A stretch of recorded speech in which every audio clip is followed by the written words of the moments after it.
तुम हर रात अपने सपनों को मरते हुए देखते हो।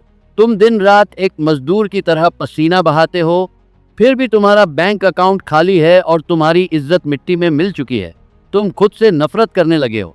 आज मैं नेपोलियन हिल तुम्हारे दिमाग का एक ऐसा क्रूर मनोवैज्ञानिक ऑपरेशन करने जा रहा हूं जो तुम्हें अंदर तक हिला देगा।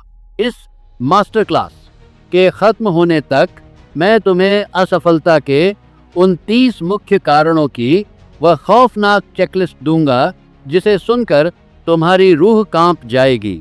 लेकिन अगर तुमने आज अपनी उस एक जानलेवा बीमारी को पहचान लिया तो कल सुबह का सूरज तुम्हारी दौलत और तुम्हारे अजय साम्राज्य का पहला दिन होगा। क्या तुमने कभी एकांत में बैठकर यह सोचा है कि दुनिया के 95% लोग क्यों एक कीड़े की तरह जन्म लेते हैं और वैसे ही मर जाते हैं? वे कोई श्राप लेकर पैदा नहीं हुए थे। वे एक बहुत ही भयानक और अदृश्य जाल में फंसे हैं जिसे हिप्नोटिक रिदम कहते हैं। तुम एक ड्रिफ्टर बन चुके हो, एक ऐसा लाचार इंसान जिसका अपना कोई लक्ष्य नहीं है और जो हालात के थप्पेड़ों के साथ इधर उधर बह रहा है। जब तुम असफलता की इस चेकलिस्ट को सुनोगे तो तुम्हें अपने अंदर बैठे हुए वो शैतान नजर आएंगे जो तुम्हारा खून पी रहे हैं। मुझे तुम्हें 1898 की नेवादा रेगिस्तान की एक खून जमा देने वाली और अनदेखी कहानी बताने दो। यह कहानी स्टर्लिंग नाम के एक खनिक की है। स्टर्लिंग ने सोने की एक ऐसी खदान खोजी थी जो पूरे अमेरिका के इतिहास को बदल सकती थी। उसने वह सोना अपनी आंखों से देखा था, लेकिन उसने असफलता के उन 30 कारणों में से सिर्फ एक बहुत छोटी सी गलती की थी और उस एक गलती ने उसे सड़क पर भीख मांगने के लिए छोड़ दिया था। स्टर्लिंग ने जब वह सोना देखा तो उसका दिमाग लालच और भयंकर खुशी से पागल हो गया। उसने अपनी खदान को सुरक्षित करने के बजाय अपने उन लालची और डरे हुए दोस्तों को बताया जिनका कोई लक्ष्य नहीं था। उसने कोई मास्टरमाइंड नहीं बनाया। उसने अपने काम को टाल दिया और शराब के नशे में जश्न मनाने लगा। यह उसकी सबसे बड़ी भूल थी। जब वह 3 दिन बाद अपनी खदान पर वापस लौटा तो शहर के एक क्रूर सिंडिकेट ने उसकी पूरी खदान पर कब्जा कर लिया था। स्टर्लिंग के पास कोई कानूनी कागज नहीं था। उसने आत्महत्या करने का फैसला कर लिया था। वह उस रेगिस्तान में एक लोडेड बंदूक लेकर बैठा था। एक साधारण इंसान उस खौफनाक हार और धोखे के सामने अपनी जान दे देता, लेकिन स्टर्लिंग ने वहां हार मानने से साफ इनकार कर दिया। उसने उस बंदूक को दूर फेंका और अपने दिमाग को उस हिप्नोटिक रिदम से बाहर निकाला। उसने ऑटो सजेशन का ऐसा अचूक वार किया कि उसका दर्द एक भयंकर आक्रामक ऊर्जा में बदल गया। उसने एक ऐसा फैसला लिया जो प्रकृति के नियमों को चीर सकता था। उसने सोने की खदान के पीछे भागना छोड़ दिया और अपना एक नया डेफिनेट चीफ एम बनाया। उसने उस रेगिस्तान में पानी खोजने का अमानवीय फैसला लिया क्योंकि खदान के मजदूरों को पानी की सबसे ज्यादा जरूरत थी। उसने एक ऐसा मास्टरमाइंड बनाया जिसने 3 साल के अंदर नेवादा का सबसे बड़ा पानी का नेटवर्क खड़ा कर दिया। स्टर्लिंग ने उस क्रूर सिंडिकेट को पानी के लिए अपने सामने घुटने टेकने पर मजबूर कर दिया। उसने अपनी एक गलती को कुचलकर अपना नया साम्राज्य बना लिया। स्टर्लिंग की वह एक गलती क्या थी?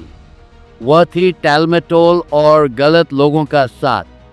अगर तुम भी अपनी जिंदगी की इमारत ऐसे ही किसी दलदल पर बना रहे हो तो तुम्हारा पतन निश्चित है। मैं तुम्हें असफलता की उस डार्क चेकलिस्ट के कुछ सबसे भयानक कारण बताने जा रहा हूं। अपने दिमाग को पूरी तरह खुला रखो क्योंकि हर एक कारण तुम्हारे मुंह पर एक तमाचा होगा।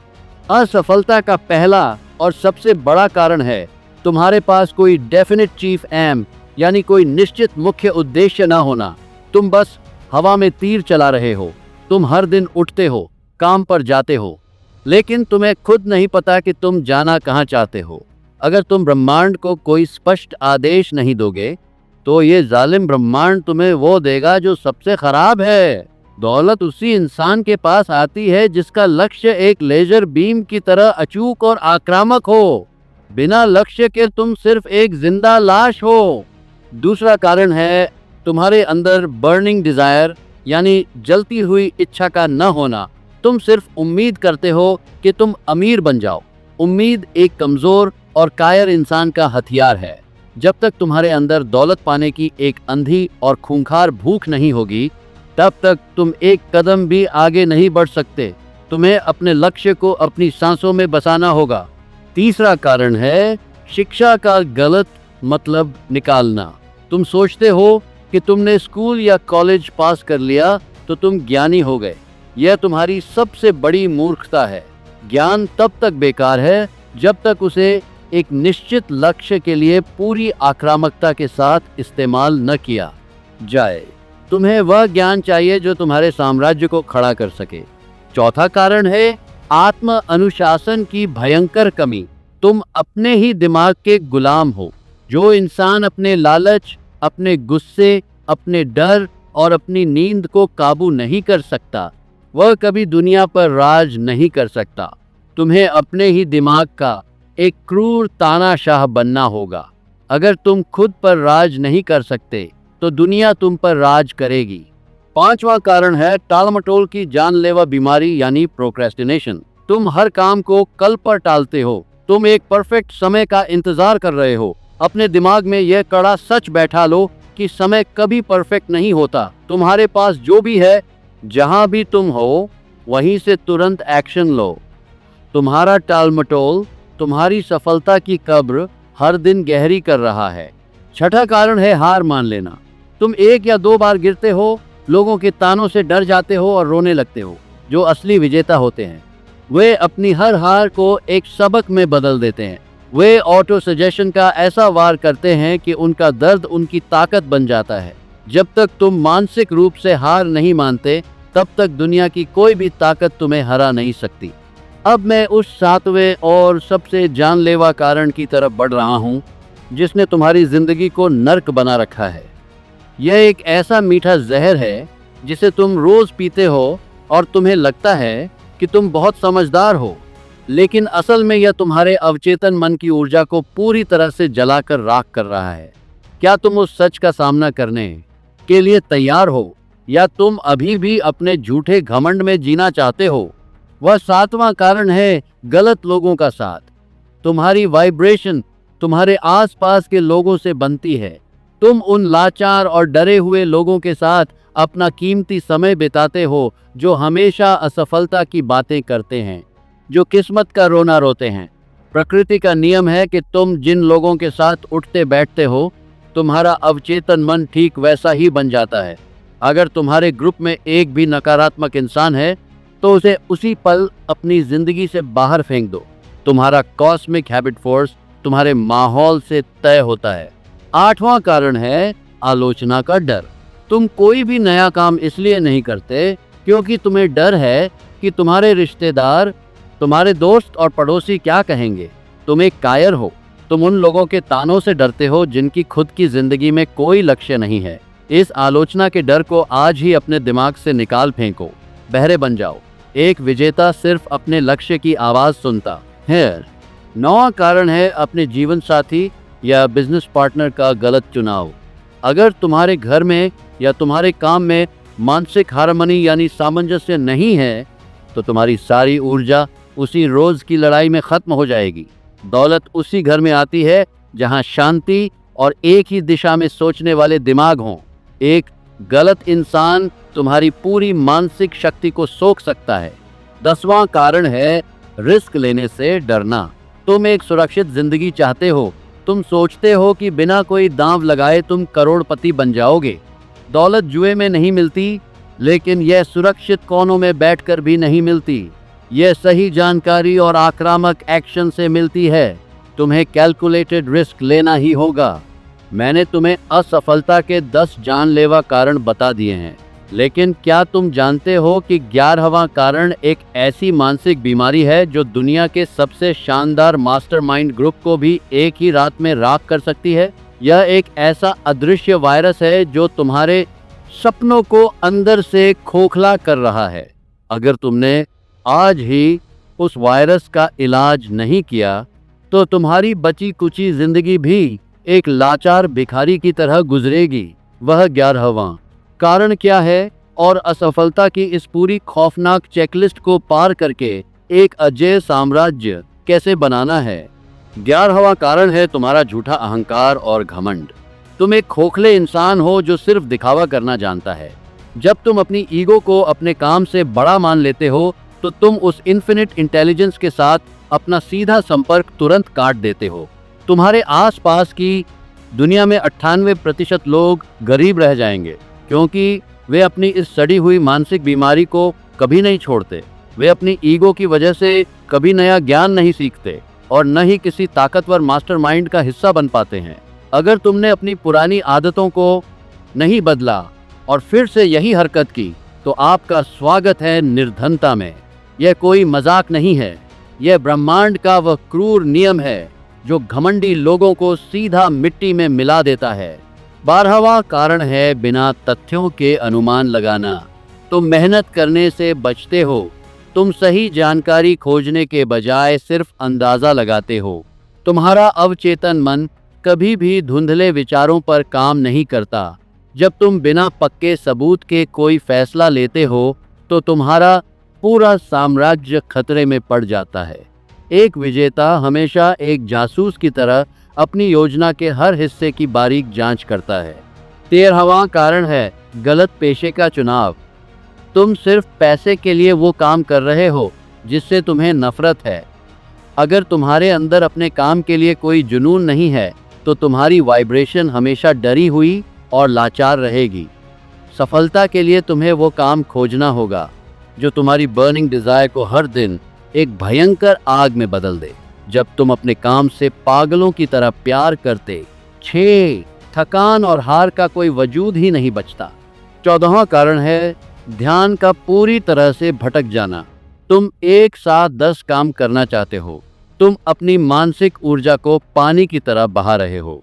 दुनिया के सबसे महान साम्राज्य तब बनते हैं जब इंसान अपनी पूरी ताकत एक लेजर बीम की तरह सिर्फ एक ही लक्ष्य पर लगा देता है। जब तक तुम्हारा डेफिनेट चीफ एम एक बिंदु पर केंद्रित नहीं होगा, तुम हमेशा एक हारने वाले ड्रिफ्टर बने रहोगे। तुम्हें अपनी ऊर्जा को केंद्रित करने का वह क्रूर अनुशासन सीखना ही होगा। 15वां कारण है बेहिसाब खर्च करने की आदत। तुम अमीर दिखने के लिए वो चीजें खरीदते हो जिनकी तुम्हें कोई जरूरत नहीं है।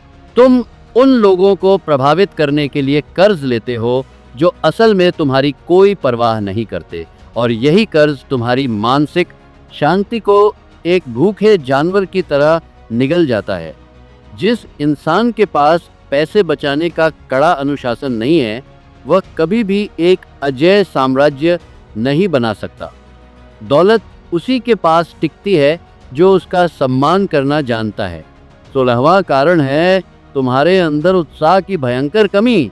बिना उत्साह के इंसान एक बिना इंजन की गाड़ी है। तुम्हारा उत्साह एक संक्रामक ऊर्जा है जो तुम्हारे आसपास के लोगों को पूरी तरह हिप्नोटाइज कर देती है। अगर तुम्हारे अंदर अपने लक्ष्य को लेकर भयंकर आग नहीं है तो तुम कभी किसी हाई वैल्यू इंसान को अपने मास्टरमाइंड का हिस्सा नहीं बना पाओगे। तुम्हारा उत्साह ही यह तुम्हारी सबसे बड़ी भूल है। मैं तुम्हें बार बार बता चुका हूँ कि कोई भी इंसान अकेले सफलता के शिखर पर नहीं पहुँच सकता। अगर तुम लोगों की भावनाओं को नहीं समझ सकते, अगर तुम एक ताकतवर टीम नहीं बना सकते, तो तुम कभी भी उस विशाल दौलत को अपनी तरफ नहीं खींच पाओगे जो तुम्हारे लिए इंतजार कर रही है। 19वां कारण है जानबूझकर बेईमानी करना। तुम सोचते हो कि तुम चालाकी से लोगों को लूटकर रातों रात अमीर बन जाओगे। तुम 1 या 2 बार सफल हो सकते हो, लेकिन हिप्नोटिक रिदम तुम्हारे इस काले कर्म को तुम्हारी नियति बना देगा। बेईमानी तुम्हारी आत्मा को अंदर से सड़ा देती है और तुम्हारी वाइब्रेशन को इतना नीच बना देती है कि एक दिन तुम अपना सब कुछ खोकर सड़क पर आ जाओगे। ब्रह्मांड बेईमानी का कर्ज हमेशा ब्याज के साथ वसूलता है। और 20वां सबसे भयानक कारण है डर। गरीबी का डर, आलोचना का डर, बीमारी का डर और मौत का डर। ये डर तुम्हारे दिमाग के ब्रॉडकास्टिंग स्टेशन को पूरी तरह से हैक कर लेते हैं। जब तुम डरते हो तो तुम अपनी सारी रचनात्मक ऊर्जा को अपने ही हाथों से मार देते हो। तुम्हारे दिमाग का ब्रॉडकास्टिंग स्टेशन डर के समय सिर्फ विनाशकारी तरंगे भेजता है। ब्रह्मांड उस डर को हकीकत में बदलकर तुम्हारे सामने खड़ा कर देता है। डर एक ऐसा कोहरा है जो तुम्हारे लक्ष्य को तुम्हारी आंखों से पूरी तरह ओझल कर देता है। मैंने तुम्हें तुम्हारी बर्बादी का वो आईना दिखा दिया है जिसे देखने से तुम आज तक भाग रहे थे। ये वो कारण हैं जो तुम्हें एक ड्रिफ्टर बनाते हैं। अगर तुमने आज अपने दिमाग के दरवाजे पर एक क्रूर पहरेदार नहीं बिठाया तो तुम पूरी जिंदगी सिर्फ दूसरों की सफलता देखकर जलते रहोगे। सफलता कमजोरों के लिए नहीं बनी है। यह दुनिया सिर्फ उन लोगों के सामने अपना सिर झुकाती है जो अपनी जिद के आगे इन सारी कमजोरियों को बेरहमी से कुचल देते हैं। तुम्हें आज खुद से ये कड़ा और भयानक सौदा करना होगा कि तुम अपने अंदर के उस डरे हुए इंसान को आज ही हमेशा के लिए मार दोगे। तुम अपनी कमजोरियों के गुलाम बनकर नहीं जियोगे। तुम्हारी जिंदगी तुम्हारी अपनी उपज है और तुम इसे एक लाचार कीड़े की तरह बर्बाद नहीं कर सकते। तुम्हारा आज का सबसे कड़ा और अंतिम सामरिक आदेश यह है, इस वीडियो के खत्म होते ही तुम पूर्ण एकांत में बैठोगे। तुम एक कोरा कागज लोगे और पूरी ईमानदारी के साथ इस चेकलिस्ट में से उन सबसे भयानक कारणों को लिखोगे जो तुम्हारी जिंदगी को आज बर्बाद कर रहे हैं। तुम उन कारणों को एक कागज पर लिखकर उसे माचिस से आग लगा दोगे और आज इसी पल से तुम अपने अवचेतन मन को यह आदेश दोगे कि तुम इन गलतियों को दोबारा कभी नहीं दोहराओगे। तुम एक अजय योद्धा हो और तुम्हारी सफलता को रोकने की ताकत इस पूरे ब्रह्मांड में किसी के पास नहीं है। अपना डेफिनेट चीफ एम तय करो, अपना मास्टर माइंड बनाओ और इस दुनिया पर राज करने के लिए निकल पड़ो। मिलेंगे फिर।